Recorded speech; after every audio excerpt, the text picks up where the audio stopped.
Hello students, I am Swati Deshmukh from Electrical Department. Diploma third semester में आप जो subject study करने वाले हो एक सब्जेक्ट वो है आपका इलेक्ट्रिकल ड्राइंग एंड कैट। ठीक है। थर्ड सेमेस्टर से आप क्या स्टार्ट करते हो, बेसिक आपका जो ब्रांच से रिलेटेड सब्जेक्ट है वो पढ़ना आप स्टार्ट करते हो, है ना।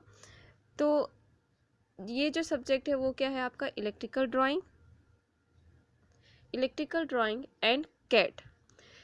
मैं आपको एक इन्फॉर्मेशन देना चाहती हूँ कि इस बार यूनिवर्सिटी ने डिप्लोमा थर्ड सेमेस्टर का जो सिलेबस है उसको रिवाइज किया है। क्लियर, रिवाइज किया है मतलब उन्होंने कुछ चेंजेस लाया है सिलेबस में। क्लियर, उन्होंने कुछ चीज़ें ऐड किया है और कुछ चीज़ें पुरानी ही हैं। तो इससे पहले जो सब्जेक्ट हुआ करता था आपका वो सिर्फ क्या था, इलेक्ट्रिकल ड्राइंग। इससे पहले जो सब्जेक्ट हुआ करता था वो सिर्फ क्या था आपका, इलेक्ट्रिकल ड्राइंग था। लेकिन इस बार उसने क्या कर दिया है, चेंज कर दिया है। क्या चेंज किया है उसने इस बार, electrical drawing and CAD. CAD एक नया सॉफ्टवेयर उसने ऐड किया है।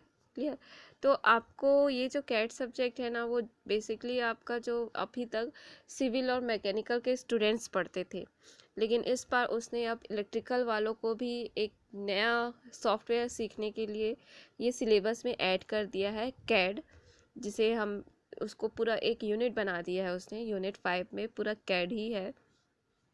तो इसके बारे में हम डिटेल में अभी इस सिलेबस में देखेंगे कि क्या दिया हुआ है। तो आपको बेसिकली इलेक्ट्रिकल ड्राइंग में क्या पढ़ना रहता है, ड्राइंग है। ड्राइंग आपने पहले भी पढ़ा है, सेकेंड सेमेस्टर में इंजीनियरिंग ड्राइंग पढ़ा है आपने। लेकिन अब यहाँ पे आपको क्या पढ़ना है, इलेक्ट्रिकल ड्राइंग पढ़ना है। ये जो इलेक्ट्रिकल ड्राइंग है इंजीनियरिंग ड्राइंग से बहुत ज़्यादा इजी है। इंजीनियरिंग ड्राइंग में आप सोच रहे होंगे कि आपने जो इंजीनियरिंग ड्राइंग में पढ़ा है वैसे ही हमें इलेक्ट्रिकल ड्राइंग में पढ़ना है, तो आप गलत सोच रहे हो। इलेक्ट्रिकल ड्राइंग सब्जेक्ट बहुत ही इजी है, आप इजीली इस पेपर को निकाल सकते हो। फ्री हैंड ड्राइंग करना है आपको। ठीक है, इंजीनियरिंग ड्राइंग में तो बहुत ज़्यादा आपने स्टडी किया होगा, लेकिन यहाँ पे आपको क्या स्टडी करना है, इलेक्ट्रिकल ड्राइंग। मतलब यहाँ पे आपको देखना है कि हम जो इलेक्ट्रिकल में जो इंस्ट्रूमेंट यूज़ करते हैं, जो इक्विपमेंट यूज़ करते हैं, उसका सिंबल क्या होता है। क्लियर, सिंबल क्या होता है, जो मशीन्स होते हैं उनका सिंबल, उनका कंस्ट्रक्शन, ये सब आपको स्टडी करना है। मेन बेसिकली आपको इसका ड्राइंग याद रखना है कि इसका जो, अगर आपको कोई बोला कंस्ट्रक्शन, जैसे कि हम मशीन पढ़ते हैं, मशीन जानते हैं आप सब। क्लियर, तो आपको जैसे क्वेश्चन में पूछ दिया कि आपको मशीन का ड्राइंग बताइए, कंस्ट्रक्शन कैसा रहता है, तो सिर्फ आपको ड्राइंग ही बनाना है। इस पेपर में आपको कहीं पे भी कुछ थ्योरी नहीं लिखना है, आपको सिर्फ क्या करना है, एक आपको ड्राइंग स्केच करना है, ड्राइंग बनाना है। थ्योरी में कुछ भी नहीं लिखना है आपको। तो ये जो सब्जेक्ट है आपका पूरा क्या रहेगा, ड्राइंग से रिलेटेड है। सिर्फ आपको इसमें सिर्फ डायग्राम ड्रॉ करना रहेगा। अब वो डायग्राम आपका कुछ भी हो सकता है। इलेक्ट्रिकल में आपका क्या होता है, बहुत सारे इक्विपमेंट्स होते हैं, मोटर्स होते हैं, जनरेटर्स होते हैं, ट्रांसफॉर्मर्स होते हैं, है ना।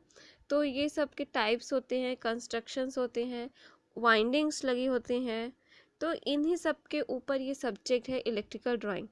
अब ये इलेक्ट्रिकल ड्राइंग सब्जेक्ट की ज़रूरत हमें क्यों पड़ी, क्योंकि आप जब पढ़ोगे तो आगे तो आप पढ़ ही सकते हो, है ना।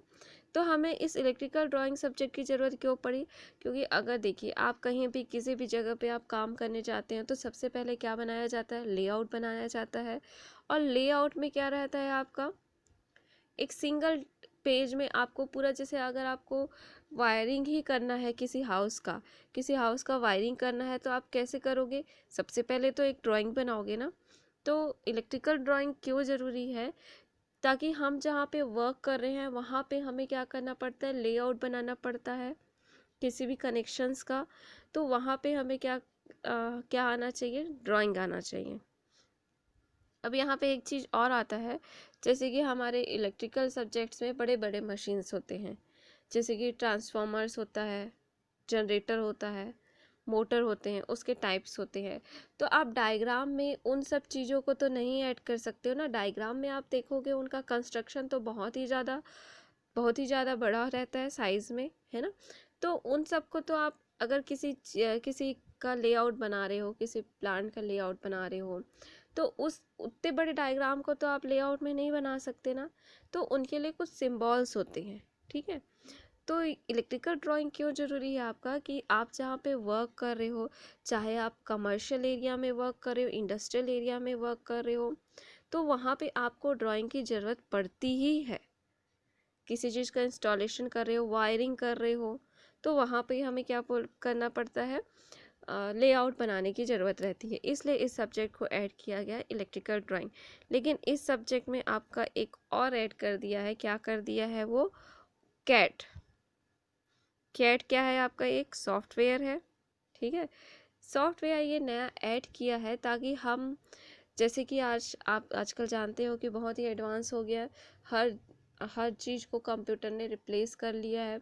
तो स्टूडेंट्स हर चीज़ से अवेयर रहे कि क्या क्या नया टेक्नोलॉजी आ रहा है। कैट सब्जेक्ट पहले आपका जनरली मैकेनिकल और सिविल वाले पढ़ते थे, लेकिन इस बार इसने इलेक्ट्रिकल में भी ऐड कर दिया है। तो ये जो टॉपिक आपके लिए जितना नया है, उतना ही ये टॉपिक मेरे लिए भी नया है। जितना ये सब्जेक्ट आपके लिए नया है, उस सब्जेक्ट का पैटर्न कैसे आएगा, एग्ज़ाम में पेपर कैसे आएगा, वो पैटर्न मेरे लिए भी नया है। टोटली ये नया है। हमें नहीं पता कि क्वेश्चन कैसा आएगा। इसने सिलेबस को चेंज कर दिया है। पहले हम बहुत सारे चीज़ें जो पढ़ते थे इस सब्जेक्ट में, अब बहुत से चीज़ों को उसने हटा के बहुत से नए चीज़ें ऐड कर दिया है। इस थर्ड सेमेस्टर में आपका एक और नया सब्जेक्ट उसने ऐड कर दिया, वो भी टोटली नया है।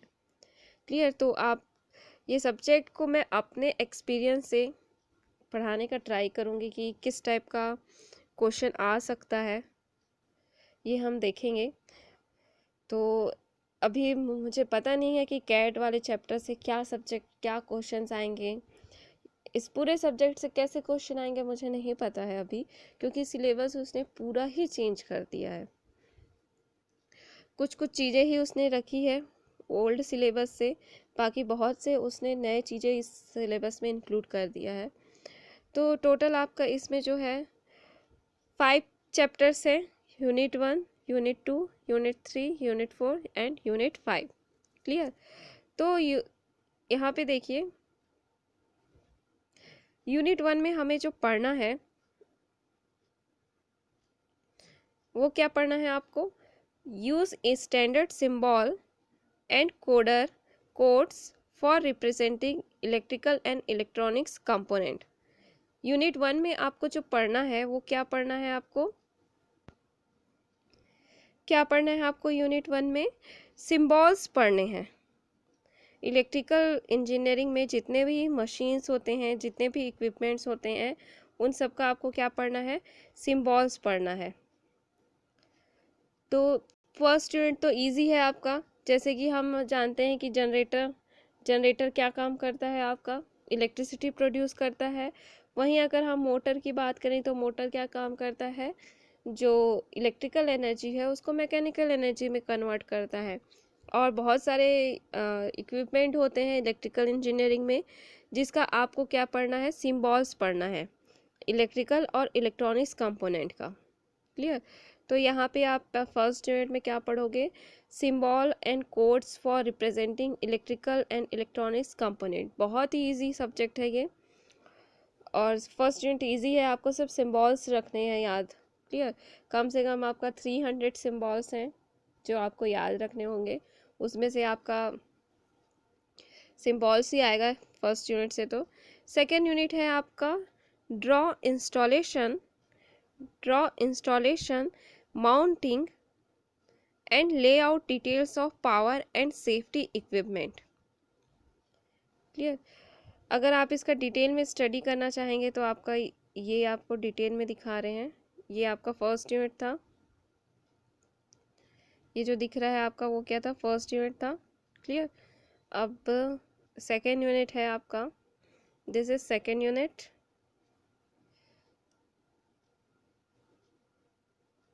This is second unit. Second unit में आपका क्या है, installation, mounting and layout of power and safety equipment. ठीक है, तो यहाँ पे आपको क्या पढ़ना है, जो सेफ्टी इक्विपमेंट्स होते हैं, ठीक है, जैसे फ्यूज, सर्किट ब्रेकर, पकोल्स, रिले, ये सब का आपको लेआउट देखना है, कैसे रहता है, कंस्ट्रक्शन देखना है। क्लियर। माउंटिंग मतलब होता है कि हमको इंस्टॉल करना, तो इंस्टॉल हम कैसे करते हैं, ये सब के बारे में आपको पढ़ना है। क्लियर। सेकेंड यूनिट में आपको अर्थिंग के बारे में भी पढ़ना है। अर्थिंग में आपको पता है अर्थिंग क्यों हम करते हैं, फॉर सेफ्टी। तो अर्थिंग भी आपका अलग अलग टाइप के होते हैं, प्लेट अर्थिंग, पाइप अर्थिंग। इसका आपको क्या पढ़ना है, डायग्राम स्टडी करना है। उसके बाद आपका है CT and PT, current transformer and potential transformer.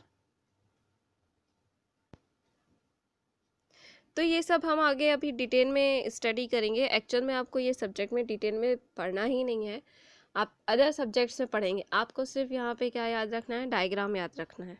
Clear.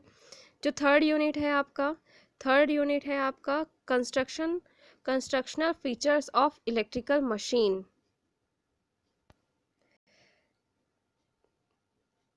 Electrical engineering में मेन आपका सब्जेक्ट होता है मशीन। तो थर्ड यूनिट में आपको पढ़ना है मशीन्स के बारे में पढ़ना है, आपको DC मशीन का कंस्ट्रक्शन पढ़ना है, ट्रांसफार्मर का कंस्ट्रक्शन पढ़ना है। ट्रांसफार्मर क्या करता है, वोल्टेज के लेवल को चेंज करता है, या तो बढ़ा भी सकता है और कम भी कर सकता है। क्लियर। डिटेल में मैं आपको सिलेबस के अंदर बताऊंगी। नेक्स्ट है आपका अल्टरनेटर है, इंडक्शन मोटर है, AC मशीन्स है, तो उसमें क्या रहेंगी, वाइंडिंग्स रहेंगी। तो आपको वाइंडिंग्स के बारे में भी स्टडी करना है। नेक्स्ट है आपका जो आपका फोर्थ यूनिट आपका टोटली वायरिंग के ऊपर है। ठीक है, wiring, staircase wiring, godown wiring, energy meter का कनेक्शन, एनर्जी मीटर समझ गए होंगे जो आपके घर में लगा है एनर्जी मीटर। फिर internal wiring of refrigerator and air conditioner, starter, ये सब के बारे में आपको स्टडी करना है। अब जो लास्ट आपका जो यूनिट है, यूनिट नंबर 5। ठीक है, यूनिट नंबर 5 है आपका कैड का फुल फॉर्म क्या होता है, कंप्यूटर एडेड ड्राइंग। लेकिन ये क्या है आपका, इलेक्ट्रिकल है, तो ये क्या हो जाएगा, electrical drawing, computer aided electrical drawing. तो यहाँ पे आपको कैड में क्या पढ़ना है, जो भी आप अभी पढ़े हो, मशीन्स का लेआउट देखना है आपको। ठीक है, मशीन्स का लेआउट देखना है, डीसी मोटर का, केबल का, ट्रांसफार्मर का, इंडक्शन मोटर का, circuit breaker, insulator, sub station. Clear. तो ये सब आपको स्टडी करना है कैड में। तो बेसिकली आपका ये सिलेबस जो है आपका पूरा ड्राइंग ऊपर है। आपको कहीं पे भी कोई थ्योरी नहीं लिखना है, सिर्फ आपको क्या बनाना है, ड्राइंग बनाना है। बस ये जो सब्जेक्ट है आपका, ये जो यूनिट है आपका, यूनिट नंबर 5, इसके बारे में हमें देखना पड़ेगा कि इसे हम कैसे स्टडी करेंगे, क्या करेंगे। क्लियर। और ये बहुत सी चीज़ें इसमें नया इंक्लूड हुआ है, तो चलिए देखते हैं, स्टडी करते हैं पहले, उसके बाद हम बताएंगे। तो इसके लिए आप क्या करोगे, सबसे पहले तो इसके लिए एक ड्राइंग शीट खरीद लेना आप। ठीक है, डायग्राम आप पेंसिल से ही बनाएंगे, फ्री हैंड बनाना है, स्केल आप यूज़ कर सकते हो। ऐसा इम्पॉर्टेंट नहीं है कि आप मेज़रमेंट कर करके ही बनाओ, जैसे कि आप इंजीनियरिंग ड्राइंग में बनाते थे कि आप हर एक चीज़ को मेज़र कर रहे हो, 5 सेंटीमीटर, 3 सेंटीमीटर। इसमें ऐसा नहीं है, आप कितने भी साइज़ का उसको बना सकते हो। बस आपका जो डायग्राम है वो क्लीन होना चाहिए, क्लीन होना चाहिए। क्लियर। अब अब इस बार आपके सिलेबस में जो है उसने कुछ नंबर्स भी चेंज किए हैं, उसने जो लास्ट सेमेस्टर में एग्ज़ाम्स होते हैं उसमें उसने पेपर्स भी चेंज किए हैं।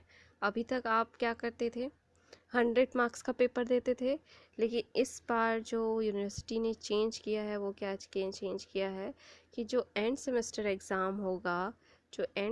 एग्ज़ाम होगा वो कितने नंबर का होगा, आपका 17 मार्क्स का। ठीक है, ये आपका 70 मार्क्स का होगा। तो ये इजी भी हो गया है आप लोगों के लिए। तो इसके लिए आप एक ड्राइंग शीट ख़रीद लीजिएगा। ड्राइंग शीट में ही आप उसमें डायग्राम ड्रॉ करते जाइएगा। एग्ज़ाम में भी आपको जैसे इंजीनियरिंग ड्राइंग में शीट मिलता था, वैसे ही आपको यहाँ पे भी क्या मिलेगा, शीट मिलेगा। क्लियर? तो ये आपका सिलेबस का इंट्रोडक्शन था आज। नेक्स्ट क्लास से हम यूनिट 1 स्टार्ट करेंगे, जहाँ पे हम सिंबल्स के बारे में पढ़ेंगे। Thank you.